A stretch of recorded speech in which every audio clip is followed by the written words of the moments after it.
Round 8 of the ANZ Championship got underway in Christchurch, with the Tactix looking for their third win of the season against the Queensland Firebirds. It was a Mother's Day Sunday netball triple header that started in Sydney, with the New South Wales Swifts taking on the informed Melbourne Vixens. The West Coast Fever hosted the late Aussie game on Sunday at home against the ladder-leading Adelaide Thunderbirds.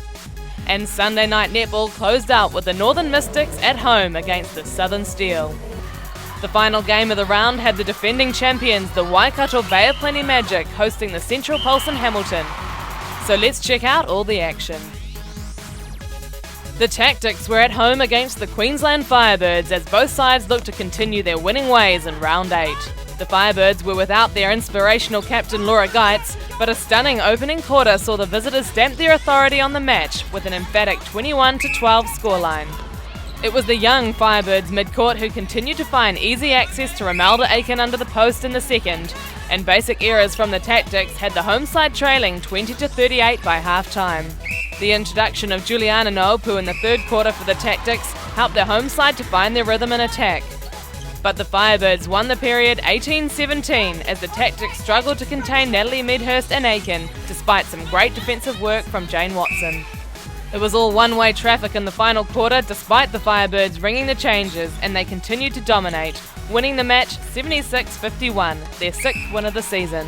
We wanted to come over here and be relentless and really push it out and I guess mark some authority on the competition, and I think the girls really did that today and I couldn't be more proud of them. The New South Wales Swifts returned home for the first time since round 4 as they took on arch rivals the Melbourne Vixens in Sydney. It was an intense opening 15 minutes, but the home side snuck out to a narrow one-goal quarter-time advantage. The second quarter was another tightly contested period, but the introduction of Karen Howarth during the quarter at goal shooter helped the visitors out to a handy 26-24 half-time lead. The Swifts benched Susan Prattley and Sonia McClomber at the long break, and for much of the third period matched it with the Vixens. But the visitors reeled off 7 unanswered goals to take a decisive 41-32 three-quarter time advantage. Prattley and McClomber returned for the final quarter as the Swifts began the task of hauling in the margin. The home side got within 4 goals in the final 15 minutes, but it was the visitors who held on for an impressive 50-42 victory. The Swifts have had it over us the last few years, so we were really well aware of that and we knew we needed to come out strong, and they fought all the way to the end. The West Coast Fever and Adelaide Thunderbirds took to the court at Challenge Stadium in Perth in a crucial match for both sides. It was a steady opening, but it was the Thunderbirds who scored 5 unanswered goals at the midpoint of the period to hold a 15-9 quarter-time advantage. The home side wouldn't go away in the second quarter and shaved the margin by 1 goal, the Thunderbirds holding a 26-21 lead at the long break.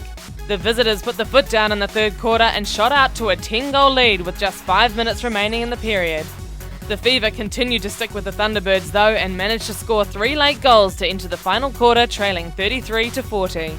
The Thunderbirds held sway for most of the final 15 minutes, but the Fever kept up the pressure to pull the margin back to 4 goals. But the clock was against the home side and the Thunderbirds held on for an important 49-47 victory to maintain top position on the ANZ Championship ladder.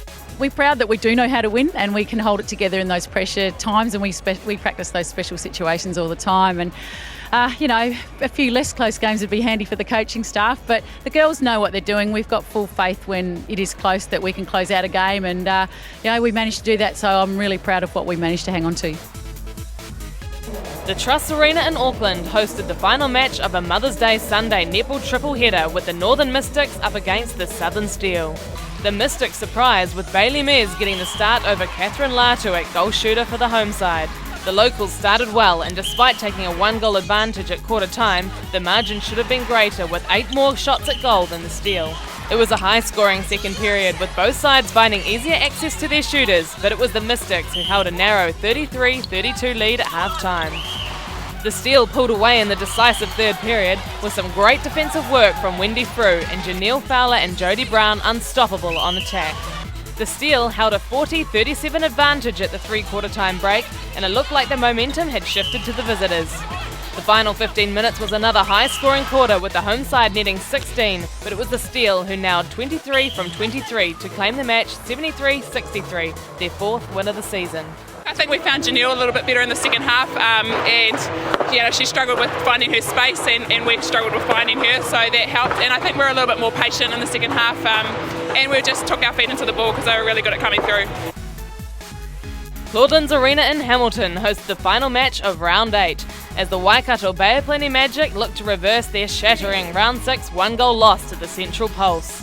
The visitors hit the ground running in the opening quarter on the back of some great defence and impressive shooting from Caitlin Thwaites. It was the Pulse who held a 15-11 quarter-time advantage over the defending champions. The second quarter was much of the same, as the Magic were unable to bridge the gap and the Pulse entered half-time leading 29-24. The home side introduced Jodie Todd-Elliott and KO Watts at the long break, and both players made an immediate impact. The Magic won the third period by 4 goals to enter the final quarter trailing by just 1. It was a tense final 15 minutes, with the Pulse continuing to hold sway for much of the period. But the Magic got 2 critical defensive stops in the closing minutes to shoot the last 5 goals of the match and claim a much-needed 53-49 win over the Pulse. We had to win this no matter what, and we talked in the change rooms before we came out. We just want to play. That's all we need to do, and things will happen. That closes out another busy round of ANZ Championship action, with the Adelaide Thunderbirds consolidating top spot and the Magic getting revenge over the Pulse.